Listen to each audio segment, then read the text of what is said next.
हम लोग के जो प्रोग्राम हैं इनकी बुनियाद दो पिलर्स पे है। पहले तो आपसे एक सवाल पूछना चाहूंगा, कितने लोग सोचते हैं that people are our greatest asset? Please raise your hand. Not true, not true at all. साहब ध्यान दीजिएगा, people are not assets, only good people are assets, rest are all liabilities. कहीं पर भी देखिए साहब, only good people are assets, rest are all liabilities. और goodness कहीं पर भी देखें, अच्छाई हमेशा हम लोगों को सींचनी पड़ती है। Goodness always needs to be cultivated, evil happens anywhere. हम लोग के प्रोग्राम की बुनियाद दो है। एक, we don't have business problems, we have people problems. And when we take care of our people problems, most of our business problems are automatically resolved. How many agree with that? Raise your hand. साहब इसका answer yes है, बिल्कुल ठीक है। That's true. Absolutely. मतलब क्या है, हमें व्यापारिक प्रॉब्लम समस्याएं नहीं हैं, व्यावहारिक समस्याएं हैं। और जब हम व्यावहारिक समस्याओं को दूर कर लेते हैं, हमारी व्यापारिक समस्याएं अपने आप दूर हो जाती हैं साहब, ऑटोमेटिकली। ये एक पिलर है। और देखिए, आप कहीं पर भी किसी ऑर्गेनाइजेशन में, we are hired for our skills but we are fired for our behaviour. Yes, no? Look at this, it is so true. हम लोग को हमारे स्किल के लिए हायर किया जाता है, लेकिन फायर कर दिया जाता है अपने व्यवहार की वजह से।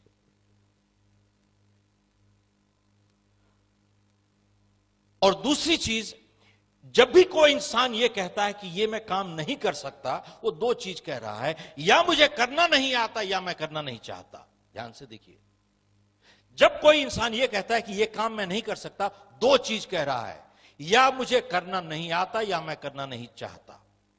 अगर यह कह रहा है कि मुझे करना नहीं आता, तो उसको टेक्निकल ट्रेनिंग एजुकेशन की जरूरत है साहब। लेकिन अगर यह कह रहा है कि मैं करना नहीं चाहता, तो दो चीज कह रहा है, या मैं परवाह नहीं करता, that is a attitude issue. Major challenges इन्हीं दो कैटेगरीज में आती हैं, या एक एटीट्यूड इशू होता है या वैल्यूज इशू होता है। 90% of the problems are right here. How many agree with that? Raise your hand. This one is a yes again. That's right. आप देखें कि साहब एटीट्यूड की बात है, एक ही हालात में कैसे कुछ लोग नए रिकॉर्ड तोड़ देते हैं, कुछ लोग अपने आप को तोड़ लेते हैं साहब। Exactly the same set of circumstances. How come? कैसे कुछ लोग नए रिकॉर्ड तोड़ देते हैं, कुछ लोग अपने आप को तोड़ लेते हैं। Same set of circumstances. Attitude.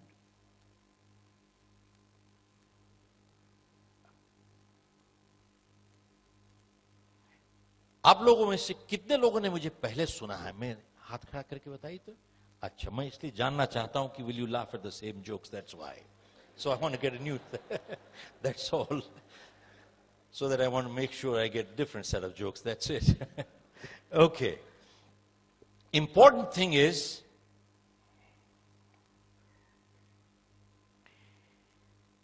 आप लोगों ने मोहम्मद अली का नाम सुना है साहब? Who was Muhammad Ali?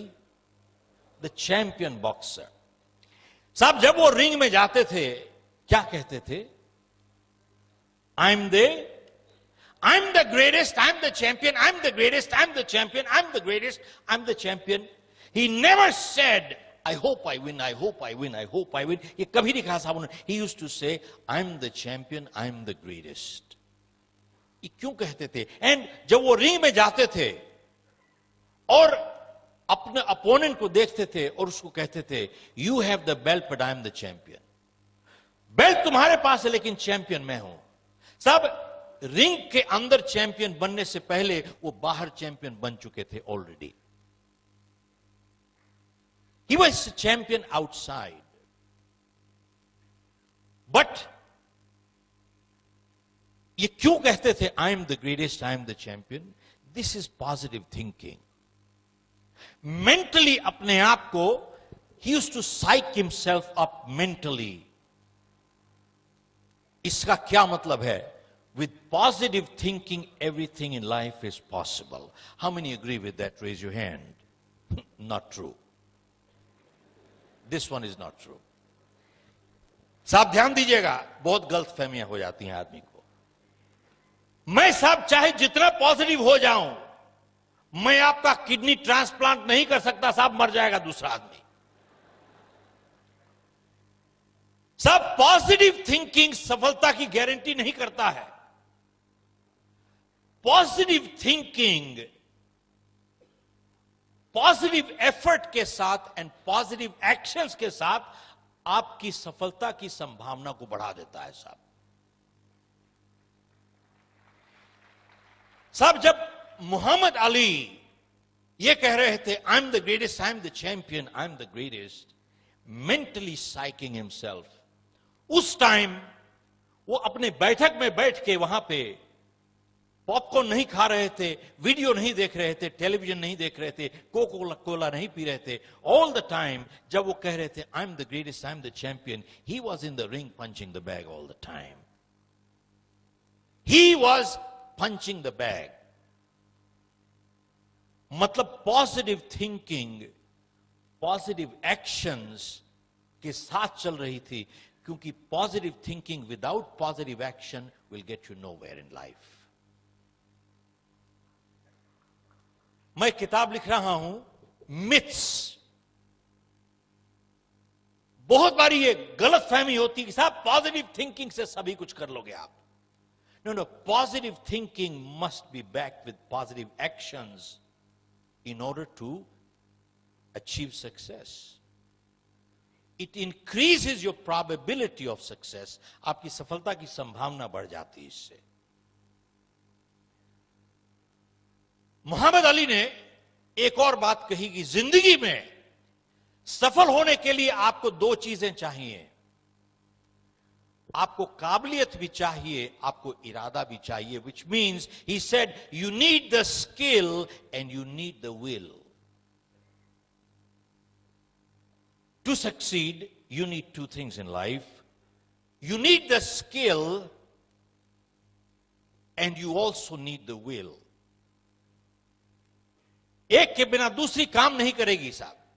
दोनों चीजें चाहिए आपको, काबिलियत भी चाहिए, इरादा भी चाहिए. लेकिन इन दोनों में से उसने कहा कि will is a little more important than the skill.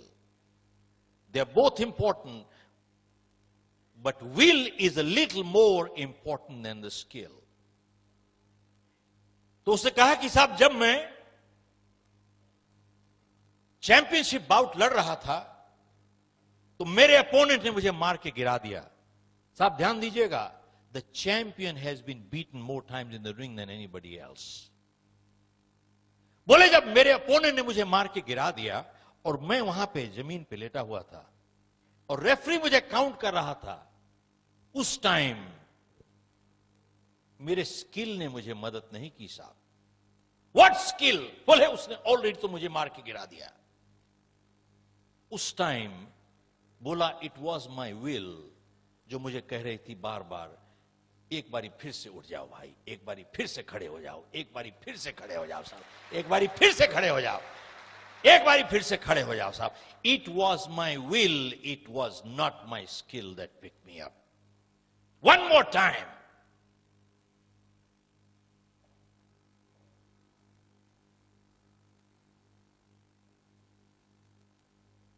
साहब आप लोगों ने माइकल फेल्प्स का नाम सुना होगा.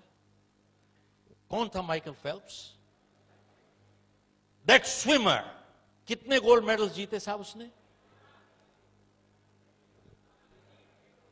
21 या 22 जीते लास्ट ओलंपिक्स में. लेकिन इसको प्रसिद्धि कब मिली? 2008 में, जब इसने क्या किया, बीजिंग में 36 साल पुराना रिकॉर्ड तोड़ा। किसका? मार्क स्पिट्ज का। मार्क स्पिट्ज 1972 में म्यूनिक में उसने 7 गोल्ड मेडल जीते थे। वहां पे प्रेस वाले भी थे, तो किसी ने कहा कि साहब 7 गोल्ड मेडल जीत लिया आपने, must be your lucky day, must be your lucky day. तो जब मार्क स्पिट्ज ने यह सुना must be your lucky day, उसको बहुत बुरा लगा। तो उस जर्नलिस्ट को बुलाता है, कहता है तुम इधर आओ, मैं तुमको बताता हूं what luck did for me. कहता है आई वॉज इन मैक्सिको 1968। बोला मैंने 3 गोल्ड मेडल जीते। He says, मैं खुश था लेकिन ना खुश था। बोले मैक्सिको से म्यूनिक में 4 साल में मैंने 10,000 घंटों की प्रैक्टिस की है। और अगर आपका गणित अच्छा है, इसका मतलब है 2,500 घंटे हर साल। और गणित और अच्छा है, इसका मतलब है 8 घंटे डेली बिना एतवार के। और मार्क स्पिट्ज ने जर्नलिस्ट को कहा कि आप ऐसा कीजिए, अगले 4 साल के लिए 8 घंटे डेली पानी में बैठ जाइए, आपका जिस्म सुकड़ जाएगा। पूछता है, बोले क्या किस्मत ने मुझे जिता दिया है।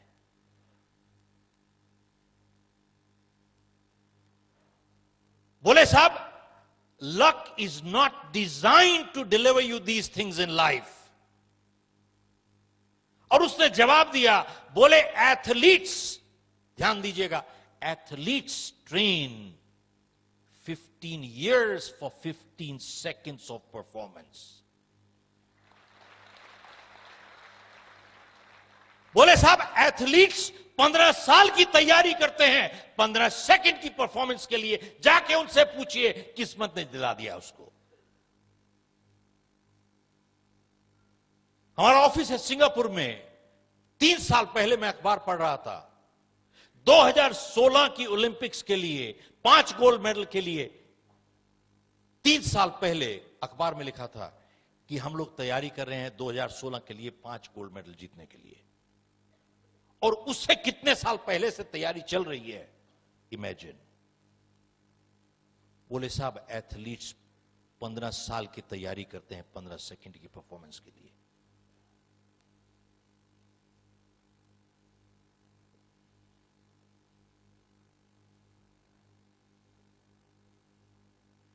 तो साहब ऐसा है,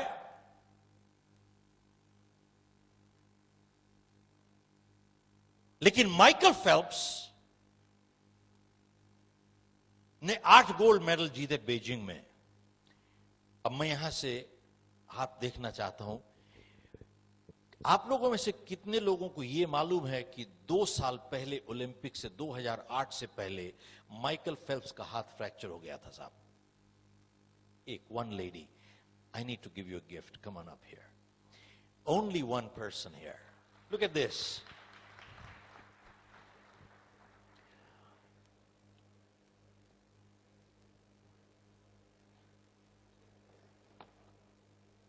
I'm going to give you one of my posters. सब 35 साल पहले मैंने ये एक पोएम पढ़ी थी, इसने मेरी जिंदगी बदली। ये लिखा है don't quit. It says, when things go wrong as they sometimes will, when the road you are trudging seems all uphill, when the funds are low and the debts are high and you want to smile but you have to sigh, when care is pressing you down a bit, rest if you must but don't you quit. It says success is failure turned inside out.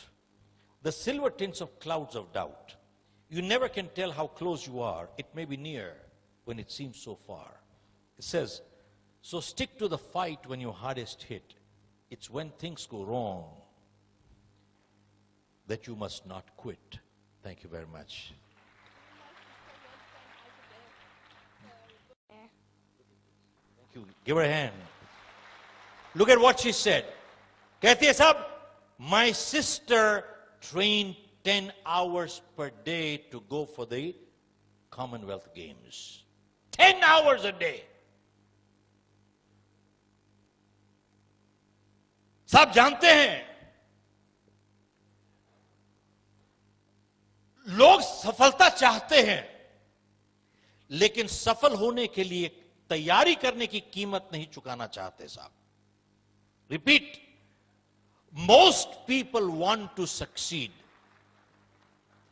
but very few people are willing to pay the price to prepare to succeed. सफल होना चाहते हैं साहब, लेकिन सफल होने की तैयारी करने की कीमत चुकाना नहीं चाहते साहब. आप भी चले जाइए, अगर 8 घंटे डेली अगले 4 साल के लिए आप भी प्रैक्टिस कीजिए, 10,000 घंटे, आप भी ओलंपिक में जा सकते हैं, मैं भी जा सकता हूं. सवाल यह है, क्या मैं करने के लिए तैयार हूं? मैं नहीं तैयार हूं, आप नहीं तैयार हैं. अगर आप और हम तैयार हो जाएं, हम भी मार्क स्पिट्ज के साथ कंपीट कर सकते हैं. Yes, no?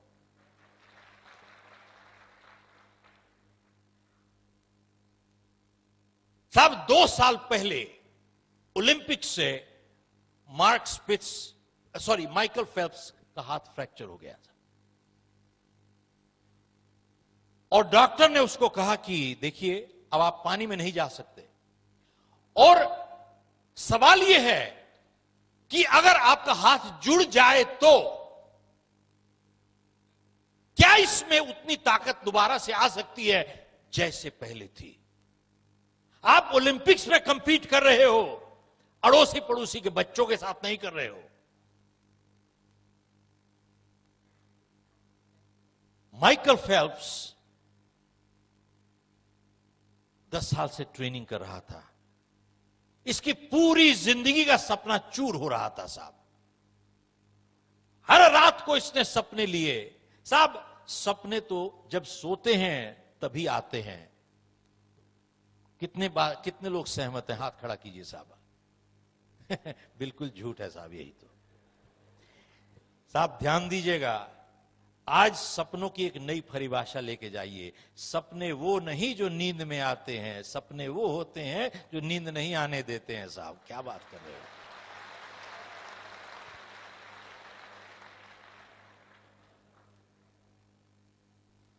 माइकल फेल्प्स ने अपनी जिंदगी का सपना देखा टूटते हुए. बोला साहब, मैं पानी में जाऊंगा, हाथ इस्तेमाल नहीं करूंगा, पांव इस्तेमाल करूंगा. साहब ट्रेनिंग करता रहा माइकल फेल्प्स. उसके बाद 2008 में बीजिंग में इसने मार्क स्पिट्ज का 36 साल पुराना रिकॉर्ड तोड़ा और 8 गोल्ड मेडल जीता साहब. ये 8 गोल्ड मेडल, और 8 में से एक इवेंट थी 100 मीटर्स बटरफ्लाई स्ट्रोक. अंदाजा लगाइए कि माइकल फेल्प्स और जो दूसरे नंबर पे आया था, कितना फासला रह गया था साहब. 1/100th of a second. एक सेकंड का 100वां हिस्सा. अब साहब कैसे कैलकुलेट करते हैं आप कीजिएगा, मुझे आता नहीं साहब ये सब. एक सेकंड का 100वां हिस्सा. और कहा जाता है कि जब इसका हाथ फ्रैक्चर हो गया और यह हाथ से प्रैक्टिस कर रहा और लात से प्रैक्टिस कर रहा था, इसकी लेग्स इतनी स्ट्रांग हो गई थी दैट लास्ट पॉइंट इसी ने उसको लास्ट पुश दिया साहब. लास्ट आज मैं आपसे इतने लोगों की जीवनियां जब पढ़ते हैं, आज एक सफलता की आपसे एक नई परिभाषा देना चाहता हूं आपसे. इन्हीं से सीखा हूं मैं, मेरी नहीं है ये. Success is not absence of problems, it is overcoming problems. Michael Phelps को प्रॉब्लम थी. He had a problem.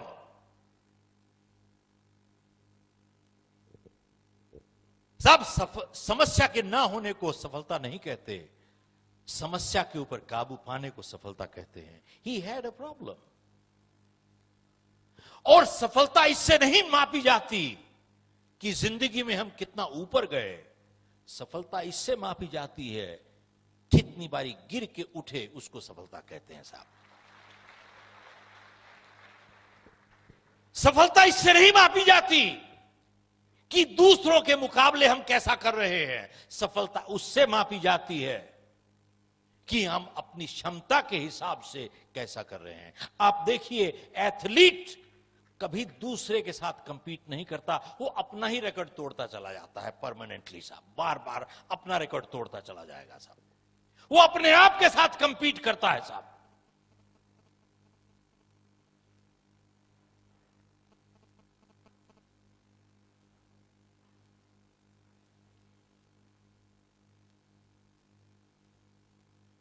कुछ 6 महीने पुरानी बात है, सिंगापुर में मैंने अखबार पढ़ा तो उसमें लिखा था कि तकरीबन 50%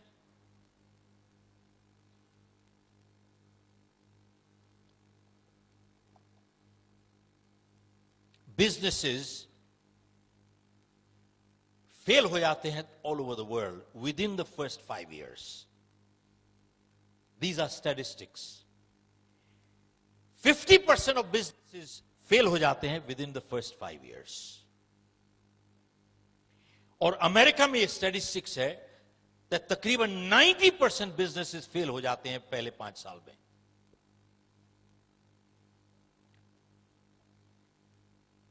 और उस आर्टिकल में लिखा था कि जिस तरीके से इंफॉर्मेशन आज स्पीड है इंफॉर्मेशन की,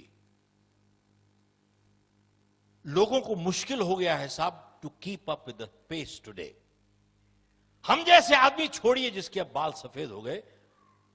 एक आदमी मेरे को रास्ते में मिले तो मेरे को देख के कहते हैं, आप कुछ पहचाने लग रहे हो भाई एयरपोर्ट पे। तो मैंने कहा शायद मेरा कॉमन फेस होगा भाई कुछ। तो मेरे को कहता है, ओ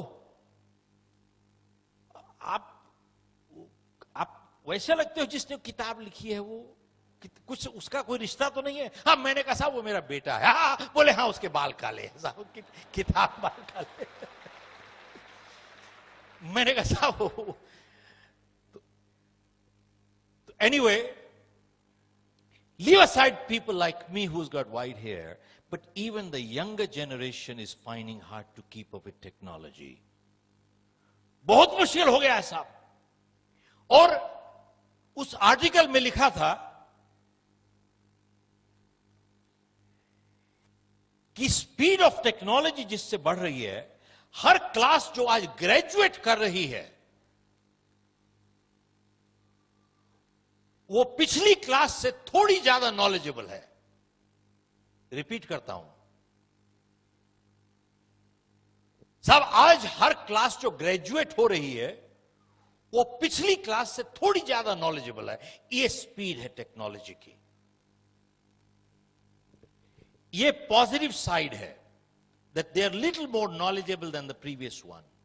The flip side is within 2 years इनकी knowledgeability obsolete हो जाएगी साहब। 2 साल के अंदर इसकी नॉलेज भी obsolete हो जाएगी। और उस आर्टिकल में लिखा था कि आने वाले टाइम में, साहब ध्यान दीजिएगा, आने वाले टाइम में सिर्फ वही लोग सफल हो पाएंगे जिनके पास 2 काबिलियत होंगी साहब।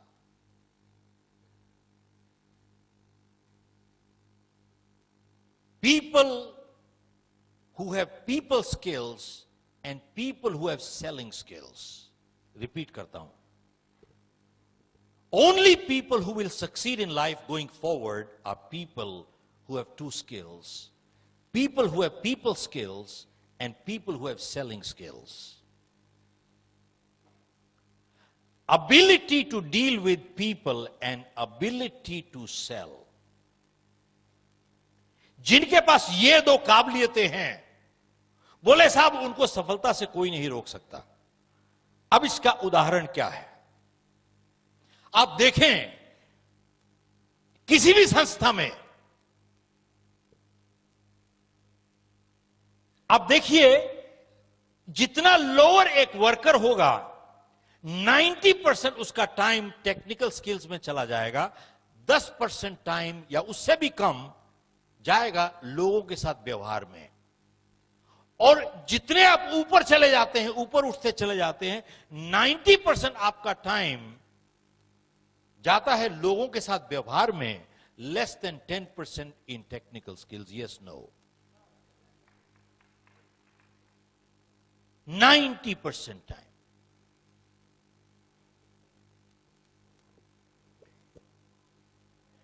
यूएस में एक लीडरशिप मीट हुई, तो वहां पे कुछ लोगों को, गिनती के लोगों को बुलाया, तो हमारे को भी बुलाया हुआ था। वहां 5 दिन की लीडरशिप समिट थी। तो वहां पे एक चीज बहुत उभर के आई कि आज की जो जनरेशन है, they are very tech savvy. सब टेक्नोलॉजी में कमाल कर देते हैं लोग। They can spend hours in front of that,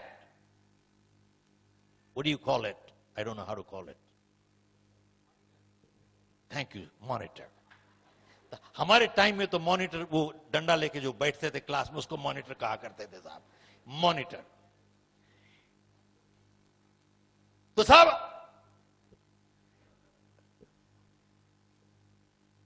मैं सिर्फ जानना चाहता था, खाई मैं ही अनपढ़ हूं या कोई और भी है साहब? Monitor, they can spend hours in front of that machine. They are so comfortable with that machine. But the flip side is that they have become uncomfortable with people today. Yes, no? The current generation has become uncomfortable with people. और साहब technology इतनी अभी advance नहीं हुई है. You still have to get married to people.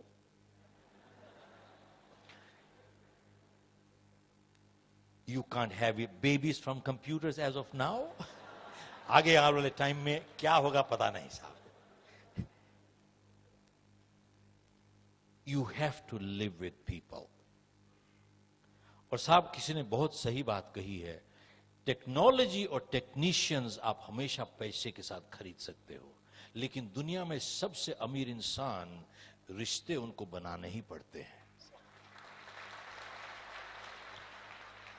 सब technology और technicians पैसे के साथ हमेशा खरीद सकते हो आप, लेकिन दुनिया में चाहे जितना अमीर इंसान हो जाए, रिश्ते उसको बनाने पड़ते हैं साहब. इसको क्रूड लैंग्वेज में कहा जाएगा कि साहब आप कुत्ता खरीद सकते हो लेकिन पूंछ नहीं हिलवा सकते साहब.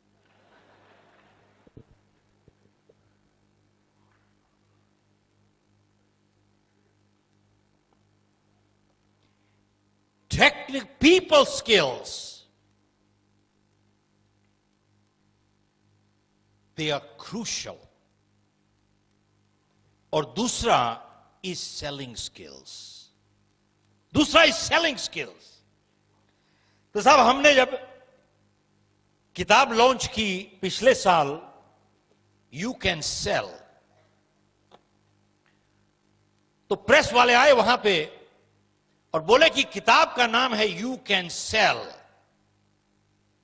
ये किताब लगता है सेल्स प्रोफेशनल्स के लिए है. तो मैंने उनसे वापस सवाल पूछा, साहब आप बताइए मुझे कौन नहीं बेच रहा. तो मैंने इस किताब से एक डेफिनेशन निकाल के दी, definition of a sales person by Robert Louis Stevenson. इसमें डिफाइन किया है साहब, Who is a salesperson? Anyone, ध्यान दीजिएगा साहब, anyone who sells a product, service, or an idea is a salesperson. Repeat. Anyone who sells a product, service or an idea is a salesperson. Based on this definition, आप बताइए साहब कौन नहीं बेच रहा?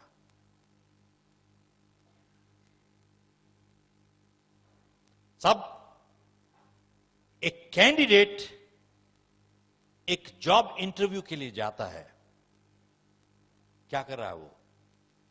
What's he doing? He's selling. साहब एक बात बताइए, a boy girl proposing to get married, what are they doing? साहब एक बात बताइए, a lawyer arguing in front of the judge for his client, what's he doing? Hello?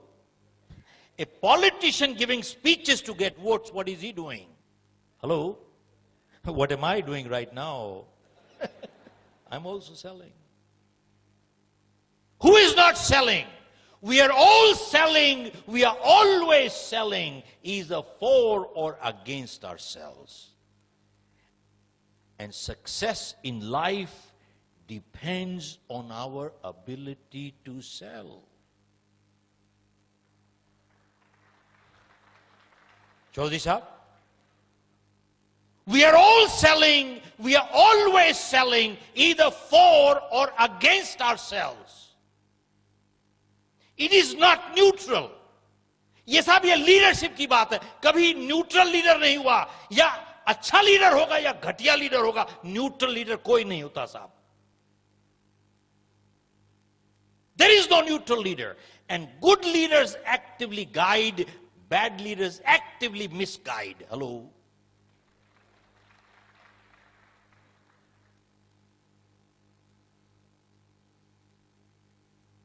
अच्छे leader guide करते हैं, बैड लीडर मिसगाइड. न्यूट्रल नहीं होता कोई लीडर भी साहब.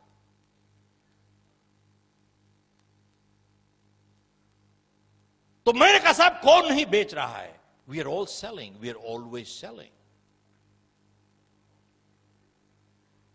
एंड देन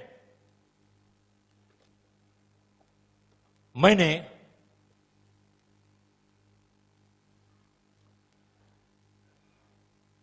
उनसे पूछा, बल्कि उन्होंने मुझसे पूछा कि साहब तो सेलिंग में अगर सफल होना चाहते हैं तो आपको you need to learn the tactics of selling. In sales, if you want to succeed in life, you need to learn the tactics of selling. How many agree with that? Raise your hand. Not true. मैंने कहा साहब, in sales, you need to learn the principles of selling, not tactics of selling. Why? Because principles are based on foundation of integrity. Tactics are manipulative. बहुत फर्क है साहब. Tactics में आप manipulate करते हो, प्रिंसिपल्स जो हैं they are based on foundation of integrity. बहुत फर्क है. और फिर बोले कि साहब in selling you need to learn the tricks of the trade. मैंने कहा ना गलत है साहब. Professionals learn the trade, they leave the tricks to the cheats and crooks. Leave the tricks to the cheats and crooks, learn the trade. आज statistics देखिए आप. Narayan Murthy said 90% of graduates that are coming out from our colleges, whether management or engineering colleges, they are not employable. How can you employ them? और बिल्कुल सही कह रहे हैं. And about 60 to 70%, ध्यान दीजिएगा साहब, 60 to 70% of engineering graduates today end up in sales jobs and they don't know how to sell. And funny part is, जानते हैं लोग अपने आप को सेल्समैन कहने से एक शर्म आती है उनको, उनका स्टेटस गिर जाता है. बेचने जा रहे हैं, लेकिन जानते हैं लोग क्या, लोग पूछते हैं उससे क्या काम करते हैं? मैं मार्केटिंग करता हूं जी, मैं मार्केटिंग करता हूं. सेल्समैन नहीं कह सकते अपने आप को, जानते हैं शर्मिंदा महसूस करते हैं. मैंने इस किताब में मार्केटिंग की डेफिनेशन दी है, जो मार्केटिंग पढ़ाते हैं. मार्केटिंग क्या होती है?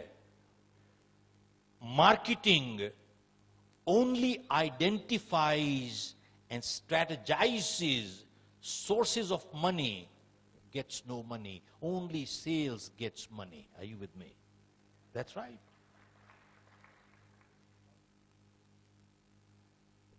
मार्केटिंग तो खाली सिर्फ आइडेंटिफाई करती है, स्ट्रेटेजाइज करती है, sources of money gets no money, only sales gets money.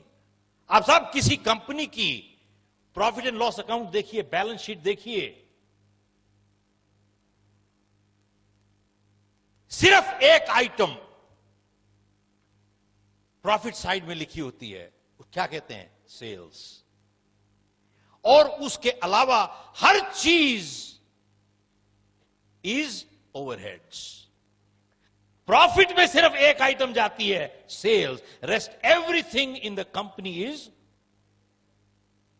साहब एक अच्छी company, good salespeople are the first to be hired, last to be fired, because they represent profit.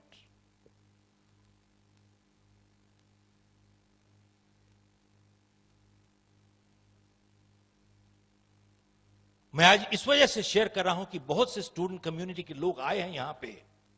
We must understand कि बुनियाद क्या है साहब। What is the foundation of leadership? जानते हैं, some of the greatest leaders in the world were the greatest sales people in the world. अगर वो अपना विचार नहीं बेच सकते तो साहब वो कौन से फॉलोअर बना पाएंगे जिंदगी में? एक फॉलोअर नहीं बनेगा उनका जिंदगी में। Some of the greatest leaders in the world were the greatest salespeople in the world. They were able to sell an idea. अपना विचार बेच पाए, तभी उनके पास लोग, इतनी जनता इकट्ठी हो गई साहब उनकी।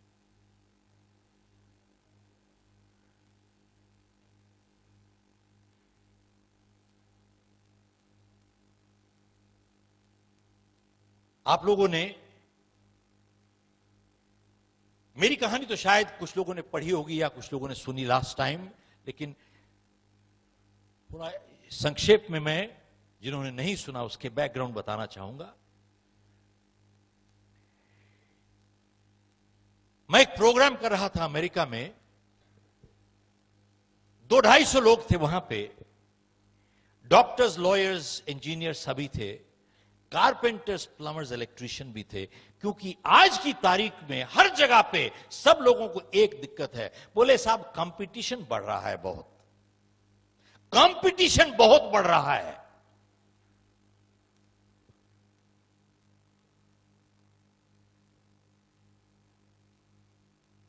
साहब मैं आपसे पूछना चाहता हूं कि आज चाहे जो काम करें, कंपटीशन बहुत घना है। कितने लोग सहमत हैं? हाथ खड़ा कीजिए साहब। Yes, no? How many say yes? How many say no? How many are confused? अच्छा चलिए, कोई बात नहीं साहब। ऐसा है, बहुत पुरानी बात है। मैं वहां पे गया तो मैंने कहा, जाते ही मैंने कहा कि साहब इतिहास में कभी ऐसा मौका नहीं आया जैसा अब है। जितना आसान आज है सफल होना जिंदगी में, ऐसा कभी नहीं हुआ। रिपीट करता हूं, सफल होना जितना आसान आज है, ऐसा जिंदगी में कभी मौका नहीं आया, चाहे जो भी आपका प्रोफेशन हो। तो जब मैंने 2 बारी कहा तो एक आदमी पीछे से अपने बगल वाले को हाथ मार के कहते हैं कि साहब ये क्या बात कर रहे हैं। तो मैंने उसकी बात सुनी, तो मैं उसके पास गया और मेरे को पूछता है कि साहब आप बताइए कि how come we have no competition, हमारा कंपटीशन ही नहीं है साहब। तो मैंने उससे एक सवाल पूछा। मैं आप सब लोगों से यही सवाल पूछ रहा हूं, तो ध्यान दीजिएगा क्योंकि आप लोगों को जवाब देना है, तो सवाल ध्यान से सुनिएगा। तो मैंने उससे सवाल यह पूछा और आप लोगों से वही पूछ रहा हूं, साहब आप कितने लोगों को जानते हैं जो सड़क पे चल रहे हैं इस टाइम, जो जितने उनको पैसे मिलते हैं उससे ज्यादा काम करने को तैयार हैं? कितने लोगों को जानते हैं आप? हेलो? Hardly any.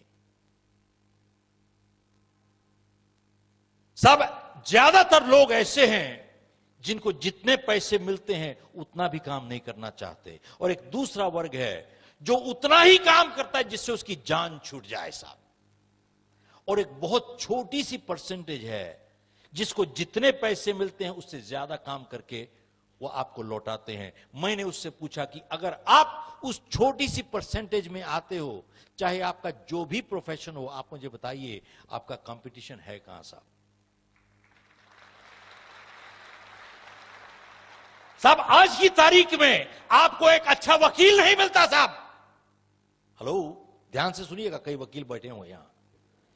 आज की तारीख में आपको अच्छा वकील नहीं मिलता साहब, अच्छा डॉक्टर नहीं मिलता साहब, आपको अच्छा अकाउंटेंट नहीं मिलता, अच्छा प्लम्बर नहीं मिलता, अच्छा इलेक्ट्रीशियन नहीं मिलता। सवाल यह है कि जितने आपको पैसे मिलते हैं उससे ज्यादा काम करने को आप तैयार हैं? आप देखें, किसी सफल इंसान की जीवनी पढ़ें और किसी सफल ऑर्गेनाइजेशन की जीवनी पढ़ें आप, उन सब लोगों ने एक ही सिद्धांत से जिए हैं, और वो सिद्धांत है मुझे जितना मिलेगा उससे ज्यादा लौटाऊंगा अपने परिवार को, जितना मिला है उससे ज्यादा लौटाऊंगा अपनी कस्टमर को, जितना मिला है उससे ज्यादा लौटाऊंगा अपनी ऑर्गेनाइजेशन को, और जितना मिला है उससे ज्यादा लौटाऊंगा अपनी समाज को साहब।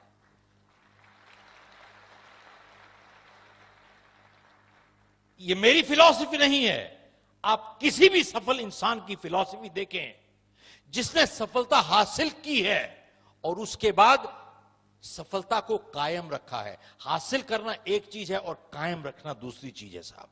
सफलता हासिल की है और उसके बाद कायम रखा है, और तीसरी बात, उसके बाद अपनी गुडविल, सद्भावना मेंटेन की है। तीन चीज जरूरी है, सफलता, सफलता को कायम रखना, और तीसरा सद्भावना, गुडविल मेंटेन करना। तीनों को अगर जिसने मेंटेन किया है वो सब इसी सिद्धांत से जिए हैं। मुझे जो मिला है उससे ज्यादा लौटाऊंगा अपने परिवार को, जो मिला है उससे ज्यादा लौटाऊंगा अपने कस्टमर को, जितना मिला है उससे ज्यादा लौटाऊंगा अपनी ऑर्गेनाइजेशन को, और जो मिला उससे ज्यादा लौटाऊंगा अपनी समाज को। साहब एक बात बताइए कि हम सब अगर आज से इस सिद्धांत से जिए, हमारा कंपटीशन है कहां साहब? हम ही कंपटीशन बन जाते हैं दूसरों के लिए साहब। We have no competition, we become the competition.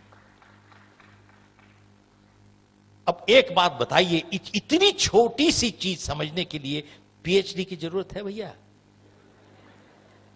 अच्छा, इतनी छोटी सी चीज समझने के लिए एमबीए की जरूरत है? जानते हो, एमबीए और पीएचडी करने के बाद फिर भी नहीं समझ में आती लोगों को। मुश्किल तो ये है, दुख की बात ये है। इसके लिए ना एमबीए चाहिए ना ही पीएचडी चाहिए साहब।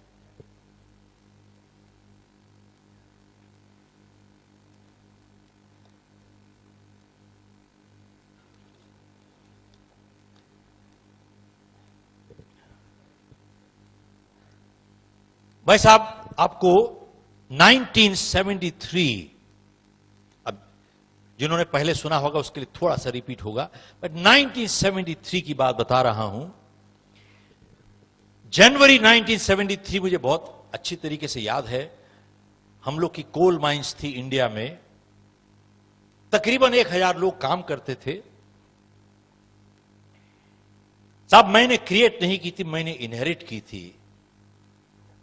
तो माइंस नेशनलाइज हो गई, सरकार ने सभी कुछ ले लिया साहब। अब कुछ परिवारों के पास पैसे थे, हमारे पास नहीं थे। मेरे फादर की डेथ हो चुकी थी जब मैं कॉलेज में था, और मेरी शादी को सिर्फ 4 हफ्ते हुए थे साहब। अब कुछ लोग मेरी एज का अंदाजा लगा रहे हैं साहब already, but that is okay. हर एक की अपनी अपनी कैलकुलेशन, आप कुछ बात करो, अपनी कैलकुलेशन हर एक की अलग होती है साहब। खैर, तो साहब सब कुछ चला गया। और उसके बाद हमारे घर से सामान बिकने लगा, कुछ ना कुछ टेबल कुर्सियां बिकने लगी टू गेट फूड फॉर।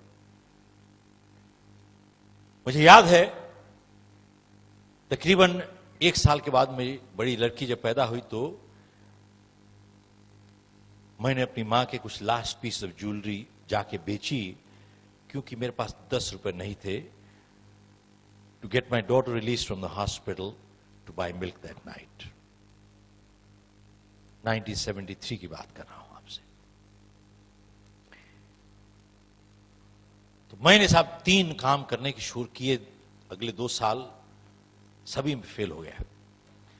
1975 13 नवंबर को तो मैंने फैसला किया कि साहब मैं अब इंडिया छोड़ के जा रहा हूं। मैं कनाडा गया, यहां से तो टोरंटो में मेरी सिस्टर थी, उसने मुझे स्पॉन्सर किया। तो वहां पे हमने 1 बेडरूम रेंट किया, वहां पे जमीन पे सोते थे। तो मेरी वाइफ एमबीए है, उसने एक बैंक में जाके $600 महीने की नौकरी ली ताकि घर का खर्चा चलता रहे। और मैं साहब सूट टाई लगा के बाहर निकल जाता था। अब कोई पूछते थे कि भाई क्या काम करते हो? अब ये कहने में तकलीफ होती थी कि बेरोजगार है भाई। मैं कहता था सर इंपोर्ट एक्सपोर्ट। अब कोशिश की थी, ऐसी बात नहीं है। खैर साल बीत गया साहब इंपोर्ट एक्सपोर्ट टाई लगा के घूमते हुए, कुछ इंपोर्ट एक्सपोर्ट नहीं हुई। खैर एक दिन मैं वहां से एक ट्रेड शो से गुजर रहा था, तो मेरे पीछे एक कनेडियन भी आ रहे थे, थोड़ा हैंडीमैन लगे, निक्कर टी शर्ट पहने हुए। तो मेरे पास आए, मेरा नाम पूछते हैं क्या काम करते? बोले इंपोर्ट एक्सपोर्ट। तो मेरे को पूछते भाई कितने पैसे कमा लेते हो? साहब उस दिन ने होश में आया, ये सोच में आई कि भाई चाहे जितने मर्जी सूट टाई लगा लो, दुनिया 2 मिनट में समझ आती है जेब खाली है भाई। तो मैंने उसको बोला भाई इससे तुम्हारा क्या लेना देना?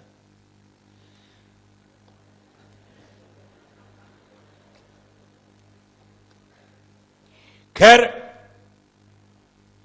मैंने उससे पूछा तुम्हारा नाम क्या है? बोले बिल बियर। मैं कहा क्या काम करते हो? बोले मैं गाड़ियां साइमनाइज करता हूं। अब जिनको मालूम नहीं है साइमनाइज क्या होता है साहब, ये एक थोड़ा अंग्रेजी का बड़ा लफ्ज है, मशीन से गाड़ियां धोना और कुछ नहीं साहब। बोले गाड़ियां साइमनाइज करता हूं। मैंने कहा अच्छा, तुम कितने पैसे बना लेते हो भाई? बोले कभी $40 $50। तो दरवाजे से जैसे हम लोग निकल रहे थे, जैसे कि मेरे दिमाग से उसने एकदम पढ़ लिया हो, मेरे कंधे पे हाथ रख के मुझे रोक के कहता है गाड़ियां साफ करोगे भाई?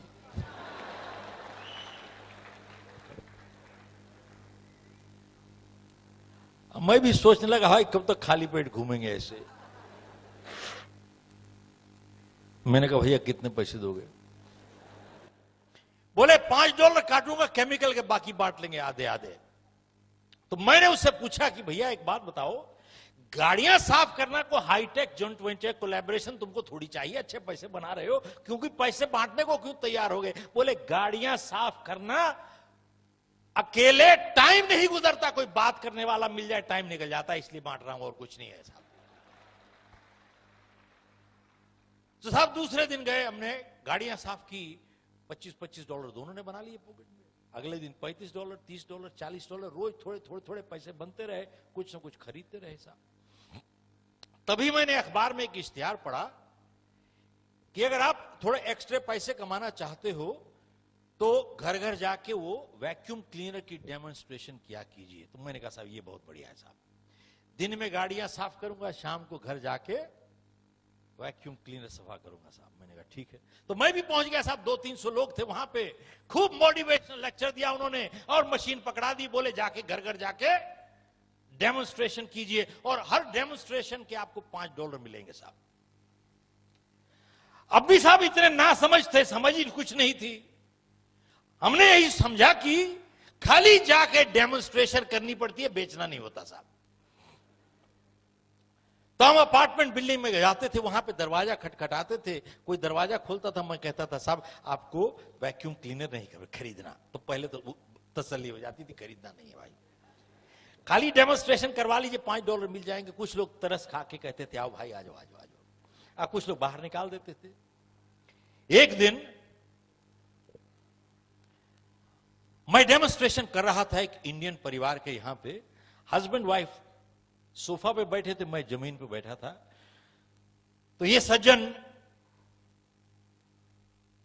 वैक्यूम क्लीनर नहीं देख रहे थे, मेरी तरफ देख रहे थे। तो मैंने उनसे पूछा कि साहब कुछ गलती हो गई? बोले ना। तो मैंने पूछा कि भैया ऐसे क्यों देख रहे हो? मेरे से पूछता है जिंदगी में कभी लाइफ इंश्योरेंस बेचा है? मैंने कहा भाई मैं वैक्यूम क्लीनर यहां पर रगड़ रहा हूं, तू बात क्या कर रहा है? पूछता है जिंदगी में कभी लाइफ इंश्योरेंस बेचा है?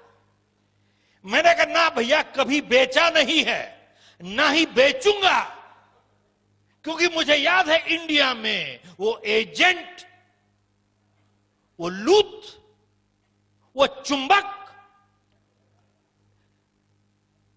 आपकी लाइफ पकड़ लेता था जब तक दस्तखत ना करो साहब। तभी उसको कहते थे लाइफ इंश्योरेंस एजेंट, आपकी लाइफ पकड़ लेता था साहब। तो मैंने कहा साहब मैं जिंदगी में लाइफ इंश्योरेंस एजेंट कभी नहीं बनूंगा साहब। खैर मैंने कहा साहब मैं नहीं लाइफ इंश्योरेंस बेचूंगा। मैंने अपना थैला वाला उठाया, अपना वैक्यूम क्लीनर रगड़ा करके, $5 का काम था मेरा, चल के निकल गए। तो जब साहब सीधे तरीके से काम नहीं होता, आदमी उल्टे तरीके से जाता है। एक ही बिल्डिंग में हम लोग रहते थे और समहाउ उसकी वाइफ का परिचय मेरी वाइफ से हो गया, जान पहचान हो गई।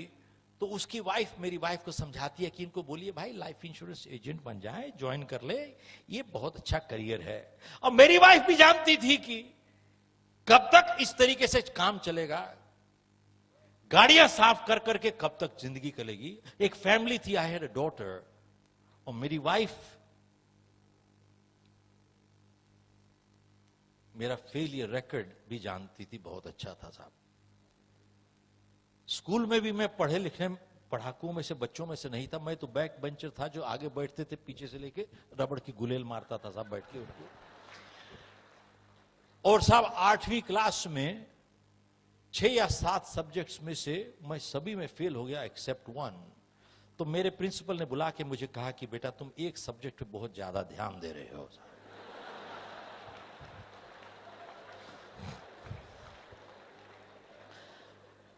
साहब 28 बच्चों में से मेरा 27वां नंबर था, क्योंकि 28वां एब्सेंट था साहब। नो किडिंग साहब। मेरे प्रिंसिपल मेरे पेरेंट्स को बुला के कहते थे इसको बाहर निकालिए स्कूल से, ये स्कूल की एवरेज। साहब मैं एवरेज गिरा रहा था स्कूल की। खैर मैंने अपनी वाइफ को बोला कि मैं लाइफ इंश्योरेंस नहीं बेचूंगा भाई। खैर मेरी वाइफ ने मुझे समझाया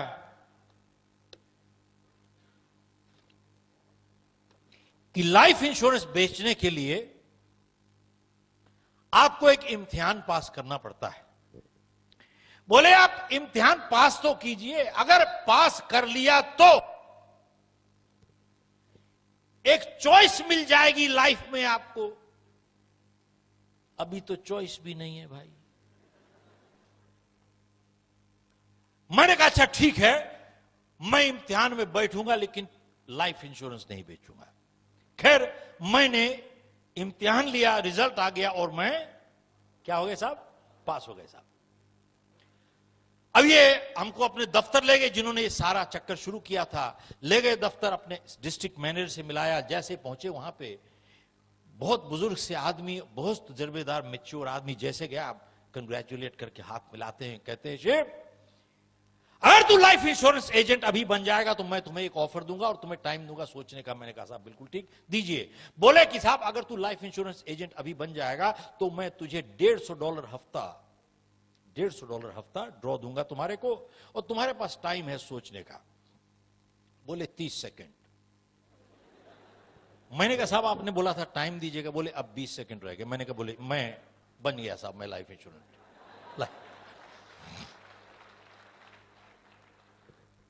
साहब, मैं लाइफ इंश्योरेंस एजेंट बन गया, जो मैं जिंदगी में बनना नहीं चाहता था। उसके बाद मुझे किताब दी उन्होंने, थोड़ी ट्रेनिंग दी, बोले बेटा जाके बेचो चलो। उसके बाद अगले 3 महीने साहब मैंने जी तोड़ मेहनत की।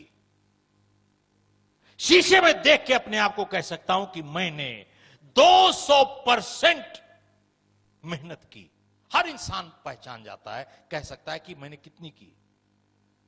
साहब मैंने 200% मेहनत की और मैंने कंपनी का रिकॉर्ड तोड़ दिया साहब।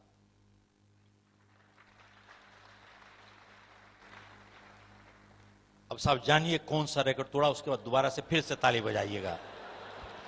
साहब कितनी सेल मैंने की? ऑलमोस्ट 0। तो साहब मेरा मैनेजर मुझे वापस बुला के कहता है कि भाई मेरे को 35 साल हो गए लाइफ इंश्योरेंस बिजनेस में, मैंने देखा है कुछ लोग आस्ते शुरू होते हैं लेकिन तुम्हारे जैसा नहीं देखा। बोले तब मेरे को कहता है डोंट कम बैक टुमारो। बोले you are fired, get out. मैंने कहा भाई मेरी बात तो सुनो। मैंने कहा साहब मैं तो ज्यादा पढ़ा लिखा नहीं हूं, डॉक्टर, वकील, अटर्नी, अकाउंटेंट नहीं हूं मैं। I am a BCom 3rd division, failed in my 10th। I got a handicap. How do you expect performance? साहब 30 साल पहले की बात कर रहा हूं, 40 साल पहले, सॉरी। उस दिन किसी ने मेरे साथ बहुत कड़क के बात की, and I am glad he did. और उसके बाद मेरे को समझ में आई, गुस्सा नहीं था, गुस्से की वजह से वो कड़का नहीं मेरे साथ, उसको तकलीफ थी साहब। तकलीफ की वजह से वो कड़का। और मेरे को कहता है 40 साल पहले, you shut up and listen, you shut up and listen. मेरे को कहता है you don't have a handicap, you have a bad attitude. और कहता है कि तुम जैसे लोग सिर्फ अपनी जिंदगियां ही नहीं बल्कि अपनी परिवार की जिंदगियां भी बर्बाद करते हो। और कहता है जानते हो जिंदगी में हैंडीकैप किसके पास है? Doctor, lawyer, attorney, accountant, they all have handicaps in life. मैंने बोला ये तो हमने सुना नहीं कभी, बताइए how do they have handicaps? तब उसने कहा कि कहता है आप जाके देखिए दुनिया में कहीं पर भी एक वकील, इंजीनियर, डॉक्टर, अटर्नी, इन सब ने अपना क्षेत्र चुन लिया है एंड दे आर स्टक, फंसे हुए हैं साहब। वो generally true, exceptions different, they all have chosen their field, they are stuck. मेरे को कहता है तुमने तो अपना क्षेत्र चुना ही नहीं, तुम्हारी समझ में नहीं आती, दुनिया तुम्हारे लिए ओपन है, the world is open to you. तो मैंने कहा साहब मैंने तो कभी सोचा ही नहीं ऐसे। कहते now that you are fired, he said you got all the time to think. He said leave my office. साहब उस दिन मेरी अपॉइंटमेंट थी 30 मील दूर। मेरी चॉइस थी टू कीप और not to keep, because I knew next day I had no job. और मुझे यह भी मालूम था, I was not sure if I would get paid or not, क्योंकि हमारी हर अपॉइंटमेंट 1 हफ्ता इन एडवांस बनती थी। मैंने साहब फैसला किया कि I'll go for the appointment। शाम को 6:30 बजे मैं गाड़ी चला के जा रहा था। Having failed one after the other in my life, उस शाम को मैं इतना डिप्रेस्ड फील कर रहा था कि न जाने क्या हुआ, एकदम मैं अकेला, आई बर्स्ट आउट इनटू क्राइंग। मैं साहब अकेला रो रहा था वहां पे, गाड़ी चला रहा था। अब मेरी समझ में नहीं आ रही थी कि एक एडल्ट होने के नाते मेरे को रोटी कमानी नहीं आती है, एक परिवार है, I didn't know how to earn a living. और मैं एक के बाद एक I was failing in my life. I kept crying, kept praying. मेरी समझ में नहीं आ रही थी कि मेरी जिंदगी कहां जा रही है साहब। वो 30 मील का फासला 30 साल जैसे लग रहा था उस रात साहब। उसके बारे में आज बात करना आसान है, उस रात को आसान नहीं था। आधे घंटे के बाद मैं पहुंचा अपनी अपॉइंटमेंट पे, 7 बजे थे। मैंने अपने आप को संभाल के ऊपर गया, बेचना शुरू किया। 7 बजे मैं गया, जब तक उसने घड़ी देखी 11:30 बज चुके थे। 4.5 घंटे। इसीलिए लाइफ इंश्योरेंस एजेंट को लूट कहते हैं साहब, कोई हटता ही नहीं वहां से। मेरे को कहता है, जानते हो क्या टाइम हो गया है, मुझे कल काम पे जाना है। ये पोलाइट तरीका है कहने का कि अब जाओ आप। समहाउ उस रात को मैं जा नहीं रहा था वहां से। 11:30 बजे न जाने क्या हुआ इसको, मेरे को देख के कहता है कि भैया तुम्हारे से जान छुड़ाने के अब क्या लगेंगे। मैंने सोचा रेट पूछ रहा है। मैंने किताब खोली और इसके एज देखा, इंश्योरेंस के साथ मल्टीप्लाई किया और मैंने बोला कि साहब $27.58, $27.58। कहता है यू श्योर? मैंने कहा यस, $27 एंड। मेरे को कहता है कि 4.5 घंटे पहले क्यों नहीं बोल दिया मेरे को।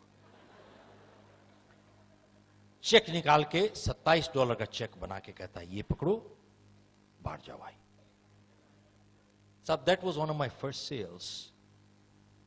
मैं रात को 12, साढ़े 12 बजे, 1 बजे घर आया। दूसरे दिन मैं अपने ऑफिस गया और अपने मैनेजर के पास मैंने कहा कि जो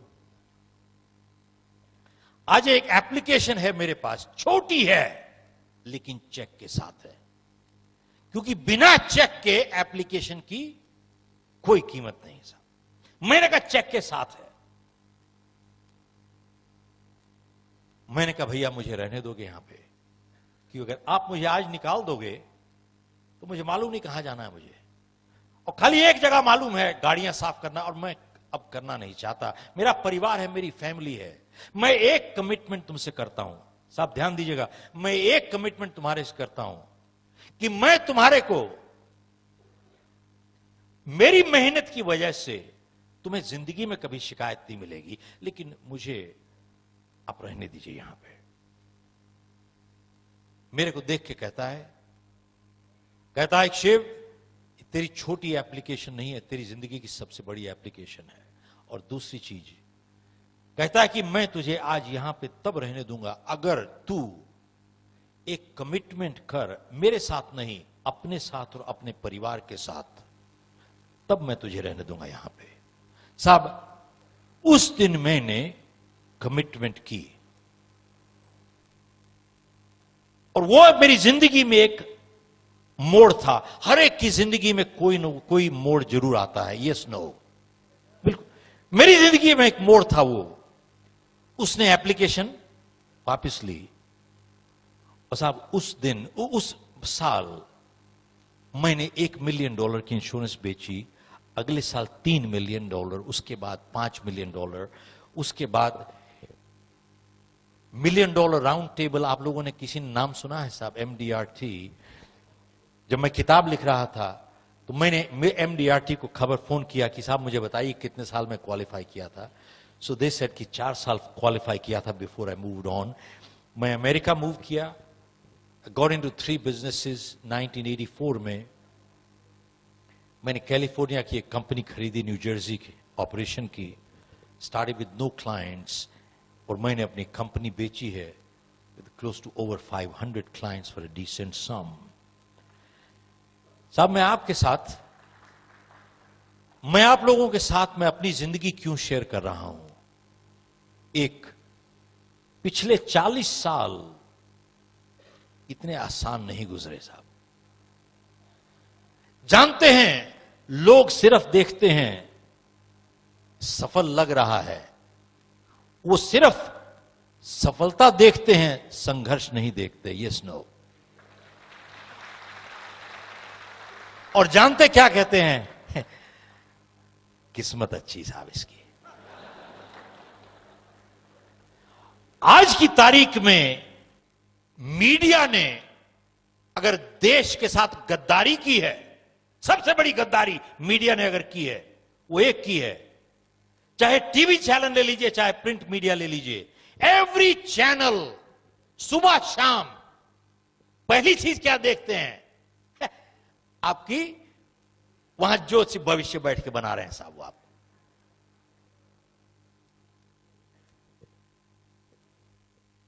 सुबह से शाम आपको वही बताते हैं। आपका क्या राशिफल है, आपका क्या चल रहा है वहां पे, आज लकी कलर क्या है, लकी नंबर क्या है। आप 5 पेपर देखिए, 5 में अलग अलग लकी नंबर दिखेंगे, 5 में अलग अलग लकी कलर दिखेंगे साहब। मैं आसाम में एक प्रोग्राम कर रहा था वहां पे, और फ्लाइट पकड़ने में लेट हो गए, तो ड्राइवर जैसे गाड़ी चला रहा था, सामने से बिल्ली रास्ता काट गई साहब। वो गाड़ी एकदम जोर से मार दी जैम, जोर से मारी तो गाड़ी को झटका लगा जोर से। तो मैंने कहा भाई क्या किया? बोले सब बिल्ली रास्ता काट गई, ये अच्छा शगुन नहीं है, कुछ ना कुछ नुकसान होता। मैंने कहा तू तो, नुकसान तो अभी होता, किसी के 2-4 दांत टूट जाते। बिल्ली रास्ता काटे ना काटे, तू तो मरवा देगा वैसे भी। तो मैंने कहा अब क्या होगा? बोले अब वेट करेंगे किसी की। मैंने कहा अगर हम जाएंगे तो बोले नहीं अब शगुन है साहब। तो मैंने कहा भाई किसी और को जाने दोगे तो फिर क्या होगा? मैंने कहा उसको प्रॉब्लम आ जाएगी, हमको नहीं आएगी। बोले उसको आ जाएगी साहब। तो मैंने कहा एक बात बताओ, मान लीजिए अगर तुम 50 घर और पीछे होते और यही बिल्ली अगर निकल जाती, और मान लीजिए तूने बिल्ली नहीं देखी होती, तो फिर क्या होता? बोले उसकी बिल्ली की पावर कम हो जाती है साहब।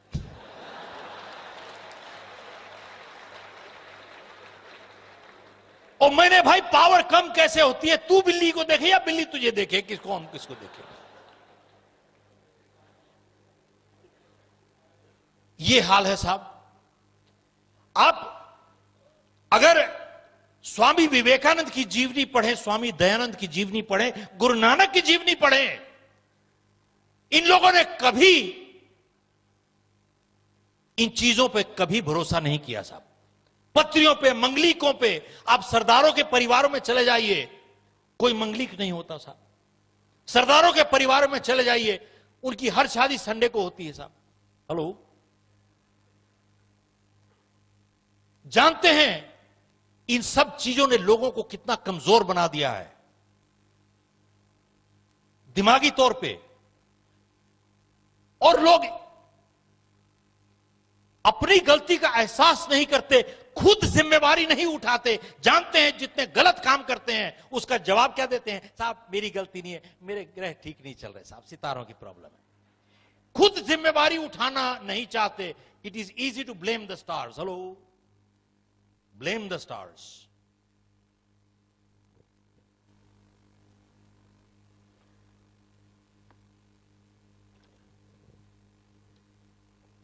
खैर, इस हादसे से और दूसरा मैसेज एक सीखा हमने। मेरे मैनेजर ने एक बात कही थी, क्योंकि हम लोग की हर अपॉइंटमेंट 1 हफ्ता इन एडवांस बनती थी, 1 वीक इन एडवांस।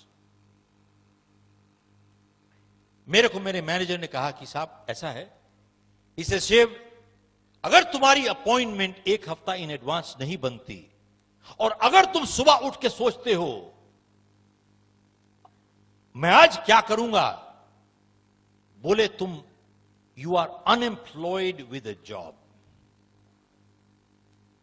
ध्यान दीजिएगा। He says if you do not have appointments made 1 week in advance and you wake up in the morning and you start thinking, let me see what I have to do today, he said, you are unemployed with a job. And then he said, you fall into the category of people who keep working till they find a job. और फिर उसने जो बात कही, उसने कहा कि साहब आप जानते हैं, there are more people in this world who are not working than there are people who are unemployed. Repeat. दुनिया में ज्यादा लोग हैं जो काम नहीं कर रहे बजाय उनके जो अनएम्प्लॉयड हैं. There are more people who are not working.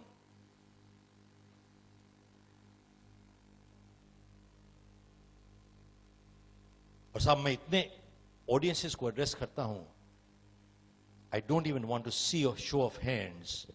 How many people don't have appointments made 1 week in advance? 99% people don't have appointments made 1 week in advance. एक हफ्ते तक का मालूम नहीं है कि अगले हफ्ते हमको क्या काम करना है साहब. और साहब उसने मुझे सिखाया कि एक प्रॉमिस में और एक कमिटमेंट की में क्या फर्क होता है. जब मैंने उसे कहा कि I make a commitment to you, he said no no no no no, make a commitment to your self and your family. साहब उसने मुझे फर्क बताया कि एक प्रॉमिस और कमिटमेंट में क्या फर्क होता है. साहब अगर कुछ नोट करके ले जाना चाहें तो यही नोट करके ले जाइए. उसने कहा एक प्रॉमिस दुनिया के साथ अग्रीमेंट होता है, एक कमिटमेंट आप अग्रीमेंट अपने आप के साथ करते हो साहब. ए promise is an agreement with the world, A commitment is an agreement with your self. और उस दिन समझ में आई एक और चीज कि moral commitments are much stronger than legal commitments in life.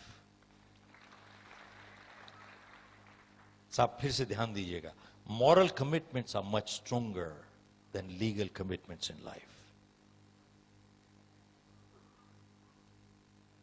और एक और संदेश जो उसने दिया,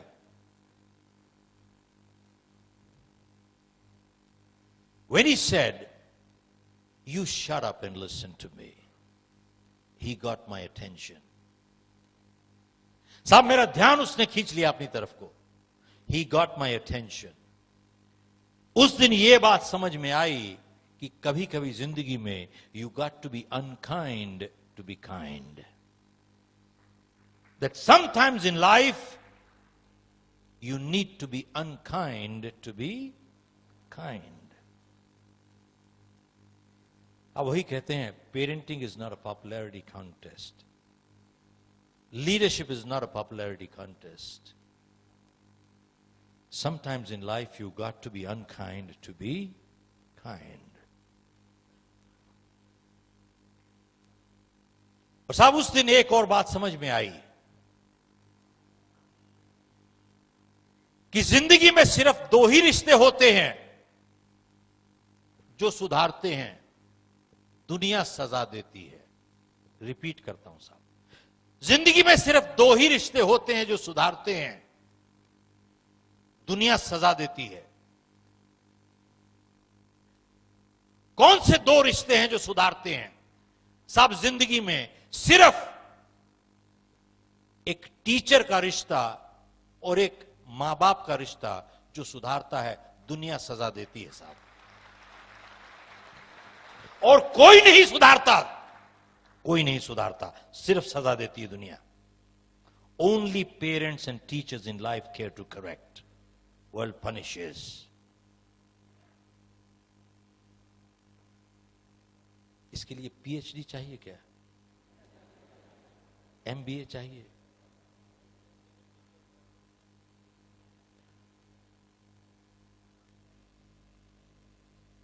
और साहब उस दिन एक और बात समझ में आई बहुत जबरदस्त, वो ये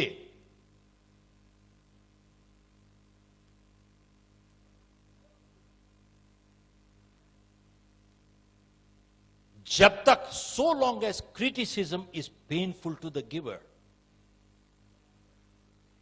they have a right to give constructive criticism. But the moment criticism becomes a pleasure to the giver, they have no more right to criticize. साहब, जब उसने मुझे shut up कहा, probably शायद उसके दिल में चोट ज्यादा पहुंची बजाय मेरे दिल में.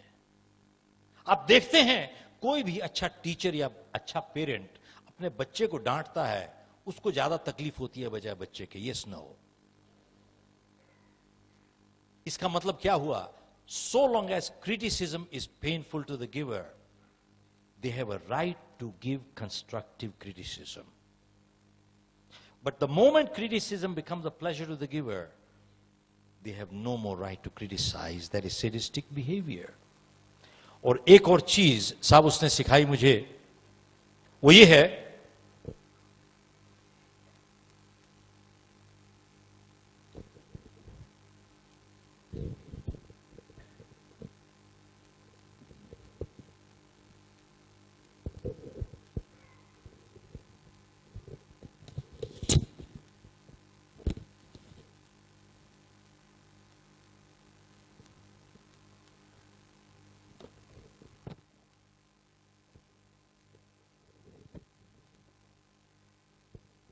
तब तकरीबन 40 साल पहले मेरे मैनेजर ने मेरे को इंट्रोड्यूस किया समथिंग कॉल्ड अ जर्नल. उसने मुझे कहा कि शिव, तुम अगर जिंदगी बदलना चाहते हो, सिर्फ अपने अंदर 5 मिनट डेली इन्वेस्ट करो अगले 31 दिन के लिए, तुम्हारी जिंदगी हमेशा के लिए बदल जाएगी. साहब ध्यान से सुनिएगा, बहुत जरूरी चीज है ये. मेरे को उसने कहा कि साहब ऐसा है, जिंदगी अगर बदलना चाहते हो, अपने अंदर सिर्फ 5 मिनट डेली इन्वेस्ट करो अगले 30 दिन के लिए. 31वें दिन तुम्हारी जिंदगी बदल जाएगी. 30 दिन सिर्फ. तो मैंने उससे पूछा कि भाई 30 दिन में जिंदगी बदल सकती है क्या? मैंने एक चीज सीखी उससे कि समझदार इंसान सवाल का जवाब नहीं देता, सवाल का जवाब सवाल में ही देता है साहब. उसने वापस मुझसे पूछा कि अगर बदल सकती है, तुम करना चाहते हो क्या? अगर बदल सकती हो तो क्या तुम करने को तैयार हो? तो मैंने कहा साहब मैं तैयार हूं. तब उसने मुझे ये जर्नल निकाल के दिखाई. ये तो अब जो है, ये तो बहुत दूसरे किस्म की जर्नल है, लेकिन जो उसने दिखाई थी वो एक किताब सी थी. लेकिन उसने कहा कि इसमें मैंने अपनी किताब यू कैन विन से बताया है कि इसमें 30 दिन का प्रोग्राम कैसे फॉलो किया जाता है. How do you implement 31 day programme. और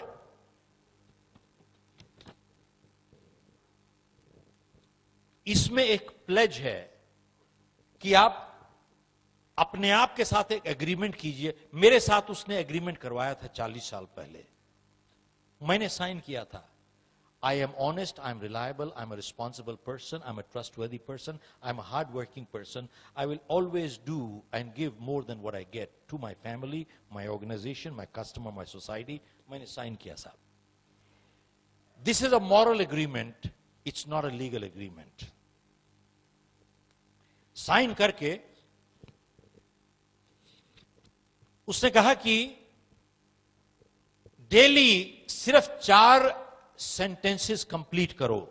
ओनली 4 सेंटेंसेस. मैंने इसमें फिल इन द ब्लैंक्स बना दिया है साहब इसको. बोले सिर्फ 5 मिनट इन्वेस्ट करो अपने अंदर 30 दिन के लिए, उसके बाद जिंदगी बदल जाएगी परमानेंटली. कौन से 4 सेंटेंसेस आपने भरने हैं डेली? एक, today I feel. Write down how you feel. I feel good, I feel sad, I feel bad. Whatever, write your true feelings. 2, today I have learned What have I learned? Have I learned anything? Write down what have I learned today. 3, today I'm proud of. What am I proud of? Am I proud of anything? 4, today I commit to improve. What do I commit to improve? Or Nietzsche, we have given positive thoughts for every day. It says, waiting for opportunities, laziness, missing opportunities, foolishness, creating opportunities, intelligence. अगले यहाँ पे लिखा है, ability teaches us how to do, motivation determines why we do, attitude decides how well we do. आगे लिखा है, athletes train 15 years for 15 seconds of performance. There is no substitute to hard work. This is for the young people who get out from graduate school today. उनको एक चीज समझ में आ गई, don't work hard, work smart. There is no substitute to hard work. And then it says here, आप लोगों से पूछिए साहब, what is the greatest thing in the world? Television पे भी देखेंगे आप रोज सुबह प्रचारक, TV evangelist, also you ask them what's the greatest thing in the world and they'll tell you love is the greatest thing in the world. Love is the greatest thing. The way I see it, trust in many ways a much greater compliment than love. There are people we love but we cannot trust. Trust in many ways a much greater compliment.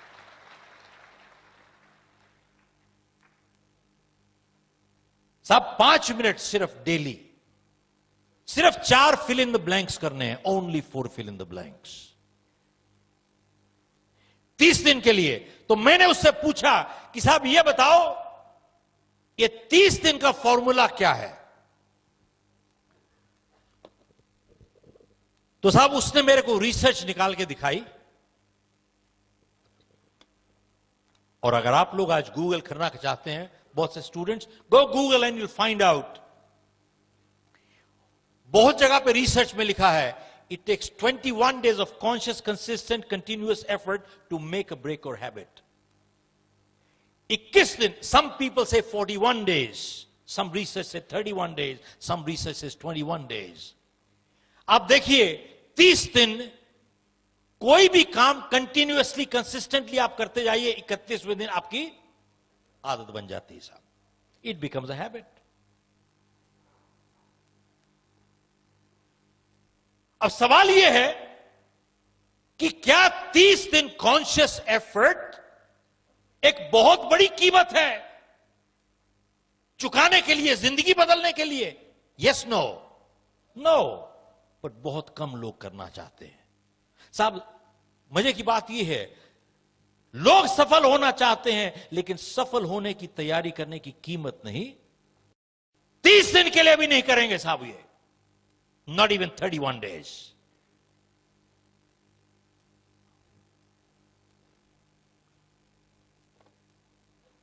Alok, I'd like to hand over this journal to you as a small little token for 30 years of Dainik Bhaskar, a 31-day program. Thank you.